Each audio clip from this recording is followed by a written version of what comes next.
Have you noticed that we give better advice to friends than to ourselves? This is known as Solomon's Paradox and uncovers a fascinating twist in human psychology that is a surprising part of how we think and can be a secret tool for making our own lives better. Abraham Lincoln led a nation wisely but struggled with personal depression. Mahatma Gandhi worked for peace but had complex personal relationships. Albert Einstein formed groundbreaking theories despite a turbulent private life.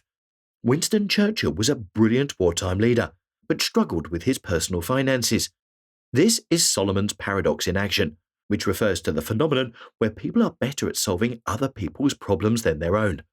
This occurs because we think more clearly when we are not involved in the problem. We can use Solomon's Paradox to our advantage and help us improve our lives by teaching us to think about our own problems like we are giving advice to a friend.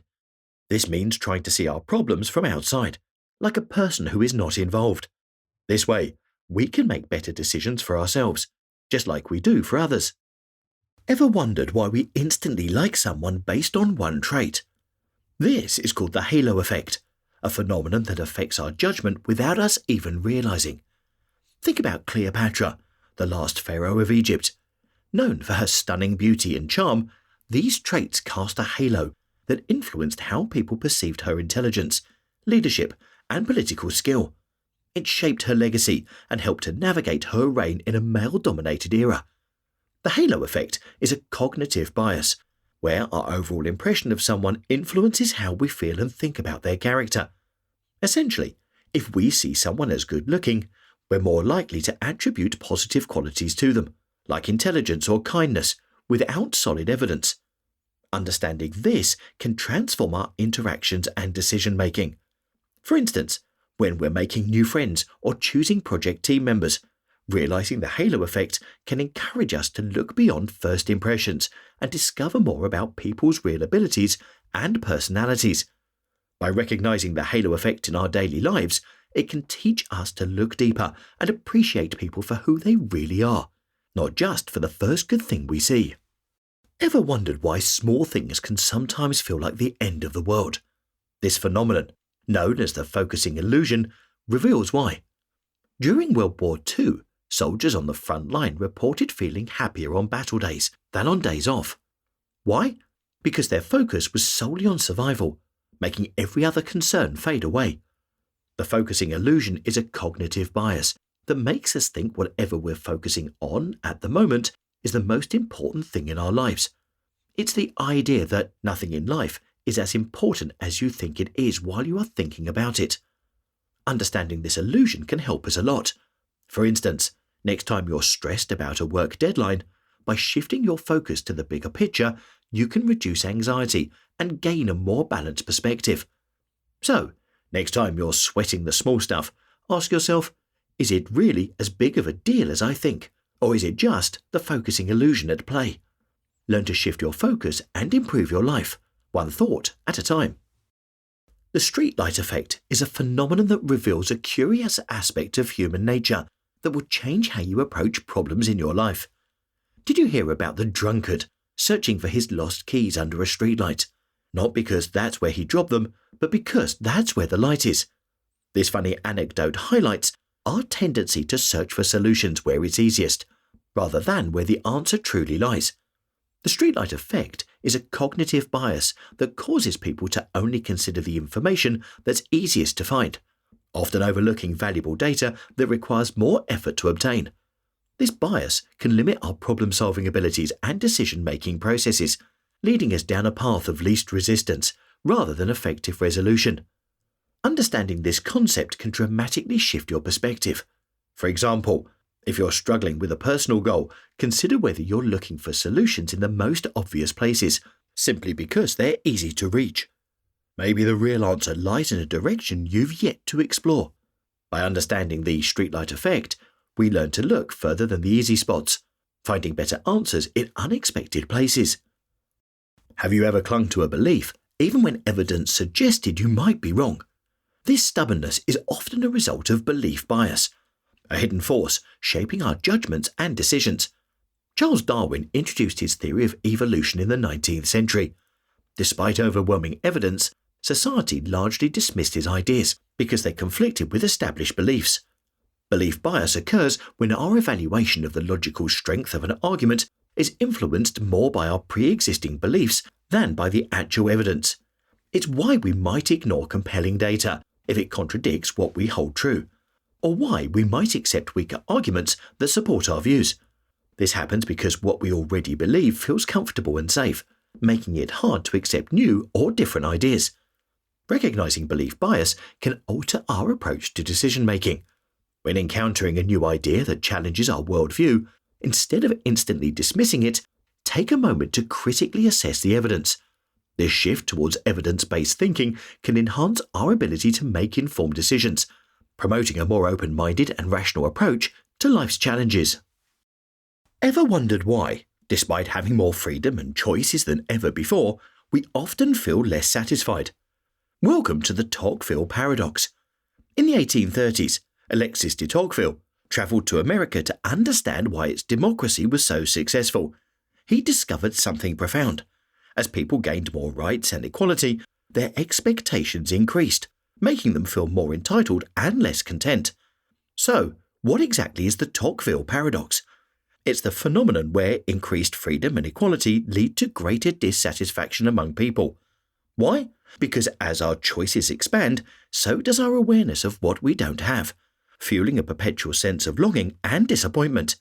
But here's the kicker. Understanding this paradox can actually empower us. By recognizing our endless pursuit of more, we can learn to appreciate what we have, focusing on gratitude and fulfillment from within.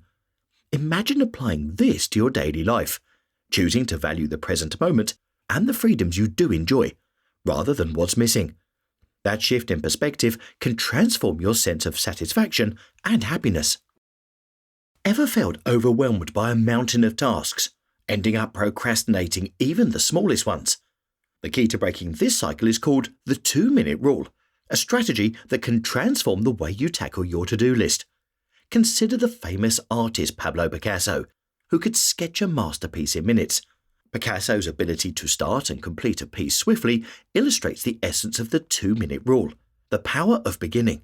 If Picasso waited for the perfect moment, those iconic sketches might never have existed. The 2-minute rule is about tricking our brains to get started on something by committing just 2 minutes to it.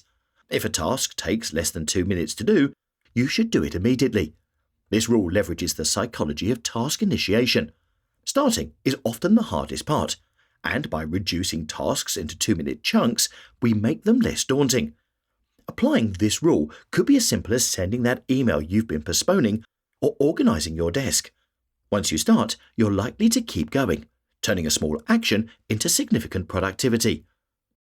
Ever wondered how just a single shift in your mindset can unlock an immense pool of creativity and problem-solving abilities?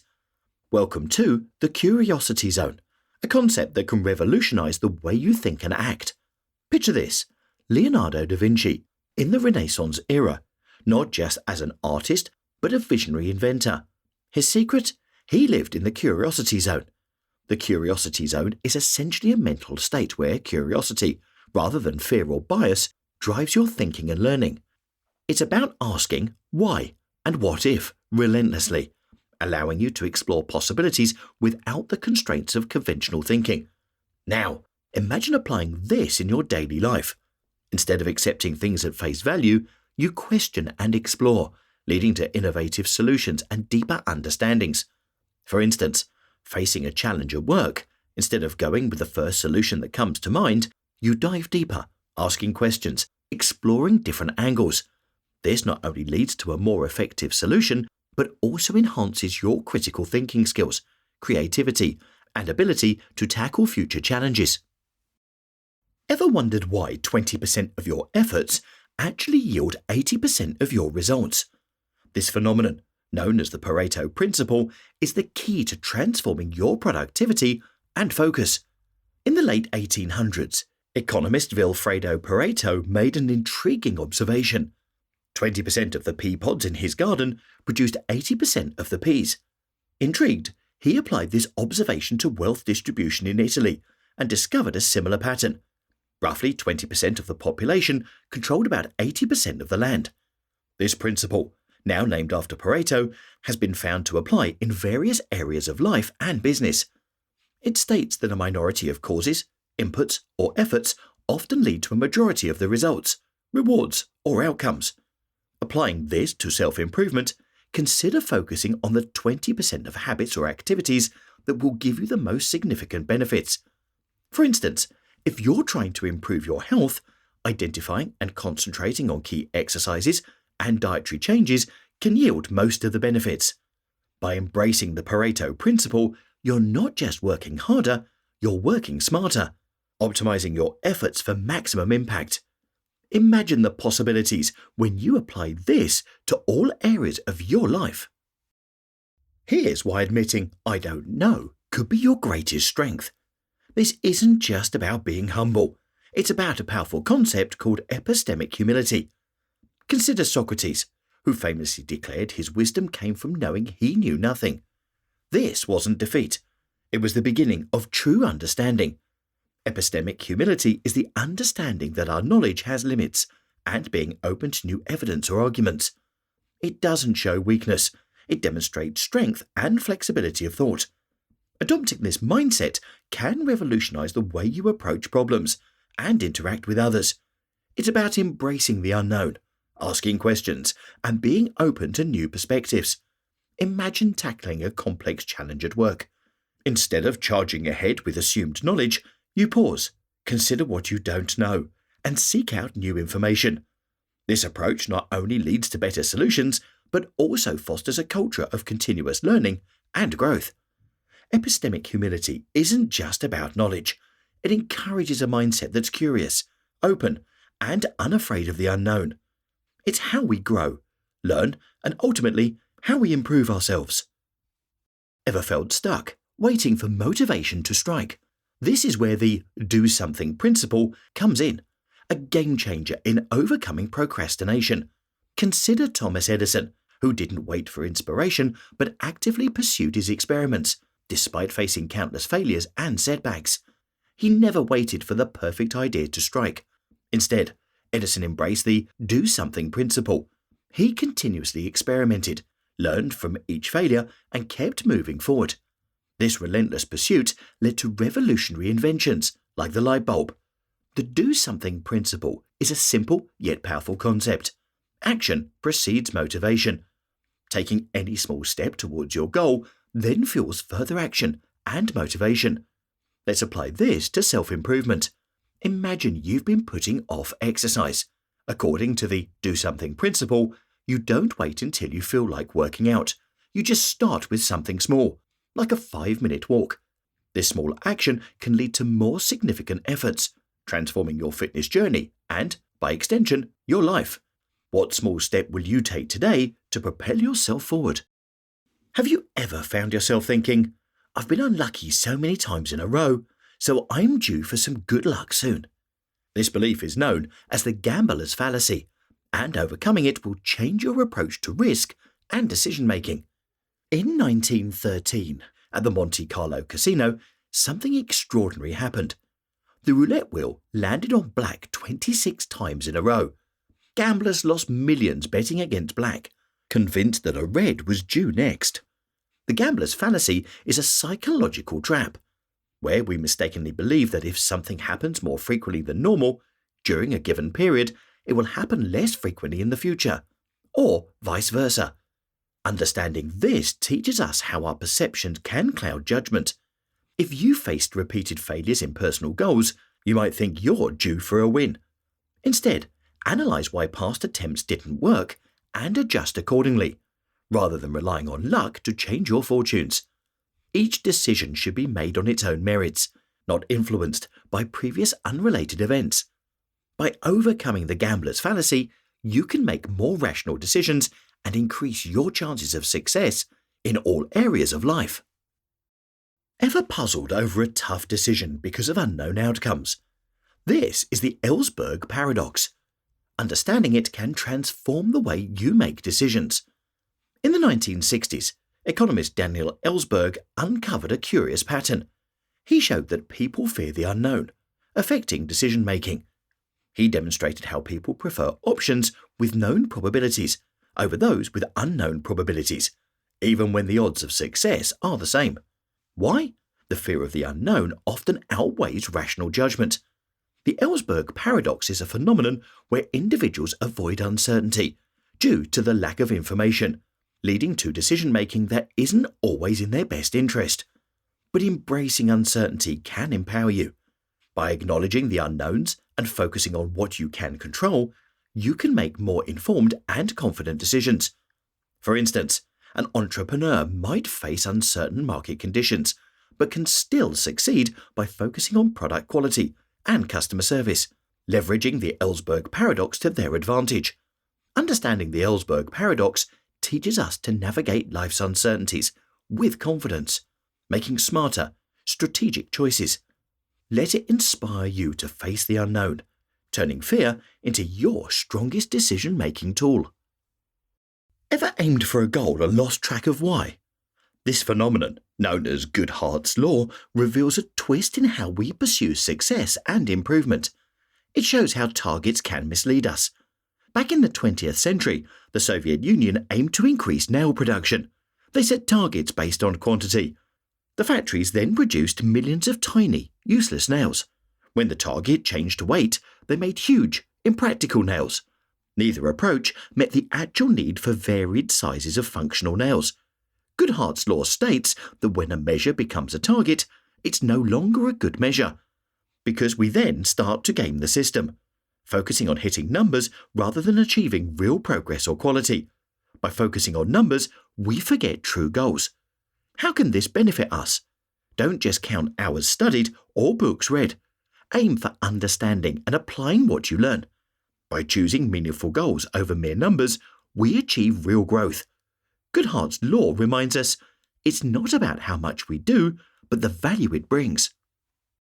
Why do we often want something more when we're told we can't have it?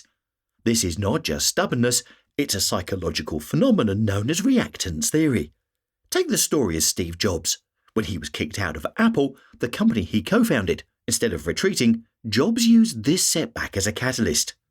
He founded Next and Pixar, paving his way back to Apple with even greater innovations. Reactance theory explains our pushback to threats against our freedom of choice. When Jobs was told he was no longer needed at Apple, it triggered a motivational surge to prove his worth. So, how can this theory help us? It teaches us that when faced with restrictions, instead of giving in, we should channel our reaction into a positive force. Like Jobs, use limitations as a launchpad for creativity and innovation. The next time you're told you can't, remember it's your signal to soar. Use that no as a step to your next big yes. Ever delayed opening a piece of mail because you knew it was a bill? That's the Ostrich Effect at work. Consider the tale of Ludwig van Beethoven. Despite losing his hearing, Beethoven refused to ignore his situation. Instead, he faced it, adapting his methods to continue composing. His determination led to some of the most profound music ever written, like his Ninth Symphony. The ostrich effect is our tendency to avoid facing our problems, like an ostrich burying its head in the sand. Yet, Beethoven's story teaches us the value of confronting our challenges, no matter how big they seem. How do we overcome the ostrich effect? By not shying away from our difficulties.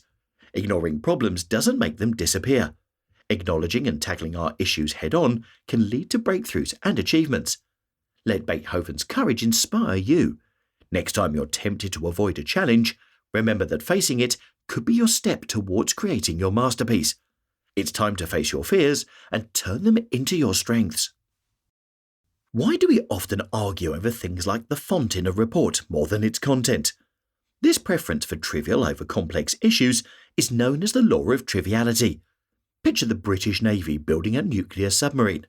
Yet the committee spends most of its time discussing what to stock in the canteen. It sounds absurd, but it's a real example of how we often focus on trivialities when faced with overwhelming complexity. The law of triviality highlights our tendency to devote disproportionate time to trivial matters, ignoring more significant, complex issues because they're harder to understand. So, how can we combat this in our lives? by recognizing when we're focusing on easy, inconsequential details instead of tackling the real challenges. Prioritize tasks by importance, not by ease or comfort. Notice when you're sweating the small stuff at the expense of what truly matters. Breaking free from the law of triviality can lead to more meaningful discussions and decisions in both personal and professional life. Ever held on to something just because you didn't want to lose it, even if it wasn't benefiting you? This instinct is called loss aversion. It's like the story of Kodak, a giant in the photography industry. Kodak invented the digital camera, but feared the loss of film sales, so they shelved the technology. This hesitation to embrace change, due to fear of loss, eventually led to Kodak's downfall in the digital age. Loss aversion is our psychological tendency to prefer avoiding losses over acquiring equivalent gains. It's why the pain of losing $50 feels more intense than the joy of finding $50. Understanding loss aversion can improve our lives. By recognizing this bias, we can make more rational decisions. For instance, instead of clinging to outdated habits or investments because we fear change, we can evaluate opportunities more objectively.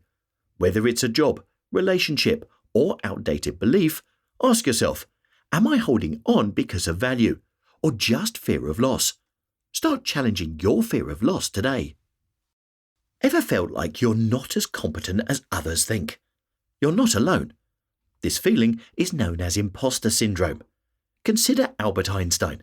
Despite his groundbreaking work in physics, he often felt he didn't deserve his accolades, calling himself an involuntary swindler. Even the brightest minds can doubt their success. Imposter syndrome is that nagging thought that you're a fraud, waiting to be exposed, despite evidence of your capabilities. It's common among high achievers who can't internalize their success. So, how can we beat it? First, by recognizing it. Understand that it's a common experience, not a true measure of your ability. Next, share your feelings. You'll find many feel the same way. Remember, overcoming imposter syndrome starts with accepting that perfection doesn't equal worth. Next time doubt creeps in, remind yourself, I am capable. I am deserving. I am not an imposter. Your achievements are valid. Like Einstein, you might doubt yourself, but that doesn't diminish your contributions or your competence. Ever noticed how tasks expand to fill the time we allocate to them? This isn't just your imagination. It's a phenomenon called Parkinson's law. Think about the last time you had a whole day to do something that realistically only needed a few hours. Chances are it took you the entire day, right? Parkinson's law states that work expands to fill the time available for its completion. A classic example is the preparation for a meeting. Given a week to prepare, the task will stretch out to consume the whole week, often with last-minute rushes. But we can use Parkinson's law to improve our efficiency. By setting tighter deadlines for ourselves, we can trick our brain into focusing and completing tasks more quickly without sacrificing quality. Next time you have a project, cut the usual time you'd allocate for it in half. You'll be surprised at how focused you can be. Embracing Parkinson's law can transform the way you work, making procrastination a thing of the past.